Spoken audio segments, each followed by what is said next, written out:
Hello everyone, welcome to our YouTube channel. ಇವತ್ತು ನನ್ನ ಮಗಳು ದುವಾನ ಕರ್ಕೊಂಡು ಫಾರ್ ದ ಫಸ್ಟ್ ಟೈಮ್ ನನ್ನ ಆಲ್ ಟೈಮ್ ಫೇವ್ರೆಟ್ ಆಗಿರೋಂಥ ನಮ್ಮ ತೋಟದ ಮನೆಗೆ ಬಂದ್ವಿ. ಆಕ್ಚುಯಲ್ ಆಗಿ ತೋಟದ ಮನೆಗೆ ಬರಬೇಕು ಅನ್ನೋ ಪ್ಲಾನ್ ಅಂತೂ ಏನೂ ಇರಲಿಲ್ಲ. ಸೊ ಹೀಗೆ ಸ್ಯಾಟರ್ಡೆ ನಮ್ಮ ಯಜಮಾನ್ರಿಗೆ ರಜಾ ಇದ್ದಿದ್ರಿಂದ ನಮ್ಮ ಅಪ್ಪ ಮತ್ತೆ ನಮ್ಮ ಯಜಮಾನ್ರು ಕುತ್ಕೊಂಡು ತೋಟಕ್ಕೆ ಹೋಗಿ ಎಲ್ಲಿರೆಲ್ಲ ಕುತ್ಕೊಂಡು ಬರೋಣ ಅಂತ ಪ್ಲಾನ್ ಮಾಡ್ತಾ ಇದ್ರು. ಇದೇ ಸಿಕ್ಕಿದೆ ಚಾನ್ಸ್ ಅಂತ ನಾನು ನನ್ನ ಮಗಳು ಇಬ್ರು ಬರ್ತೀವಿ ಅಂತ ಅಂದ್ಬಿಟ್ಟು ಹೊರಟ್ಬಿಟ್ವಿ.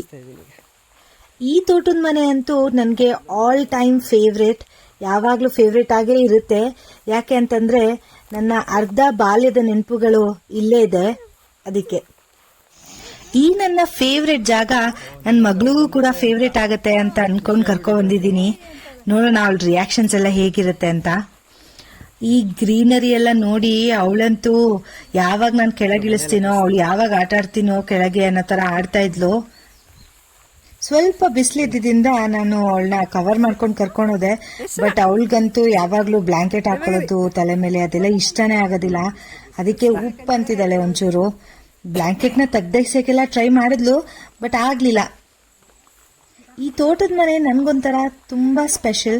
ಯಾಕೆ ಅಂದ್ರೆ ನಮ್ಮ ತಾತ ಹುಟ್ಟಿದ್ದು, ನಮ್ಮ ಅಪ್ಪ ಹುಟ್ಟಿದ್ದು, ನಾನು ಹುಟ್ಟಿದ್ದು ಇದೇ ಮನೆಯಲ್ಲಿ.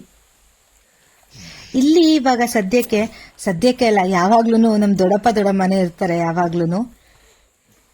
ಅವ್ರಿಗಂತೂ ಈ ತೋಟ ಬಿಟ್ಟು ಬೇರೆ ಪ್ರಪಂಚನೇ ಇಲ್ಲ. ಅವ್ರಿಗೆ ಆಕ್ಚುಲಿ ಇದು ಸರ್ಪ್ರೈಸ್ ವಿಸಿಟ್ ಆಗಿತ್ತು. ನಮ್ಮ ಅಪ್ಪ ಮತ್ತೆ ನಮ್ಮ ಯಜಮಾನ್ರು ಮಾತ್ರ ಬರ್ತಾರೆ ಅಂತ ಅನ್ಕೊಂಡಿದ್ರು. ಬಟ್ ನಾನು ನನ್ನ ಮಗಳು ಕೂಡ ಬಂದ್ಬಿಟ್ವಿ. ಅವರಂತೂ ತುಂಬಾ ಖುಷಿ ಪಟ್ರು. ಅಂಡ್ ನನ್ನ ಮಗಳಂತೂ ಕೇಳೋಂಗೆ ಇಲ್ಲ. ಅವಳಿಗೆ ಯಾವಾಗ ಆಚೆ ಹೋಗ್ತೀನಿ ಅಂತ ಕಾಯ್ತಾ ಇರ್ತಾಳೆ. ಅದ್ರಲ್ಲೂ ಇಷ್ಟೊಂದು ಗ್ರೀನರಿಲಿ ಕರ್ಕೊ ಬಂದಿದ್ದಂತೂ ಅವಳಿಗೆ ತುಂಬಾ ಖುಷಿ ಆಗೋಯ್ತು. ಅಲ್ಲಿ ಹಸು ಕರುಗಳನ್ನ ನೋಡ್ಕೊಂಡು ಎಲ್ಲ ನೋಡ್ಕೊಂಡು ತುಂಬಾ ಖುಷಿಯಾಗಿದ್ಲು. ಹಾಗೆ ಅದನ್ನೆಲ್ಲ ಕ್ಯಾಪ್ಚರ್ ಮಾಡಕ್ಕೆ ಆಗ್ಲೇ ಇಲ್ಲ. ಯಾಕೆ ಅಂತಂದ್ರೆ ಅವಳ ಖುಷಿನ ನೋಡ್ಕೊಂಡು ಅವಳ ಜೊತೆ ಎಂಜಾಯ್ ಮಾಡ್ಕೊಂಡು ನಾವು ಮಕ್ಳಾಗ ಹೋಗಿದ್ವಿ. ಆಸ್ ಯೂಶುವಲ್ ಎಲ್ಲಾರ ಮನೇಲೂ ಮಾಡೋ ತರ ನಮ್ ದೊಡ್ಡಮ್ಮನೂ ಅವಳಿಗೆ ದೃಷ್ಟಿ ಎಲ್ಲ ತೆಗ್ದು ಒಳಗ್ ಕರ್ಕೊಂಡ್ರು. ನಾನಂತೂ ಚಿಕ್ಕವಳಿರುವಾಗ ಬೇಸಿಗೆ ರಜಾ ಸಿಕ್ಕಿದ್ರೆ ಸಾಕು ಓಡ್ ಬಂದ್ಬಿಡ್ತಾ ಇದ್ದೆ ಇಲ್ಲಿಗೆ. ನಾನು, ನನ್ನ ತಂಗಿ, ನಮ್ಮ ಅತ್ತೆ ಮಕ್ಕಳು, ನಮ್ಮ ದೊಡ್ಡಪ್ಪನ ಮಕ್ಕಳು, ಚಿಕ್ಕಪ್ಪನ ಮಕ್ಕಳು ಎಲ್ಲ ಸೇರ್ಕೊಂಡು ರಜಾನ ಸಖತ್ತಾಗಿ ಎಂಜಾಯ್ ಮಾಡ್ಕೊಂಡು ಹೋಗ್ತಾ ಇದ್ವಿ. ನಮ್ಮ ಮಕ್ಳಿಗೆ ಚಾನ್ಸ್ ಸಿಗುತ್ತೋ ಇಲ್ವೋ ಗೊತ್ತಿಲ್ಲ. ಸೊ ಆದಷ್ಟು ಯಾವಾಗ ಚಾನ್ಸ್ ಸಿಗುತ್ತೆ ಅವಾಗೆಲ್ಲ ಮಕ್ಕಳನ್ನ ಹಳ್ಳಿಗಳ ಕಡೆ ಕರ್ಕೊಂಡು ಹೋಗಿ ಆ ಪ್ರಪಂಚನ ಪರಿಚಯಿಸೋಕೆ ಟ್ರೈ ಮಾಡೋಣ ಎಲ್ಲಾರು. ಸೊ ಇಲ್ಲಿಗೆ ನನ್ನ ಮಿನಿ ವ್ಲಾಗ್ನ ಮುಕ್ತಾಯ ಮಾಡ್ತಾ ಇದ್ದೀನಿ.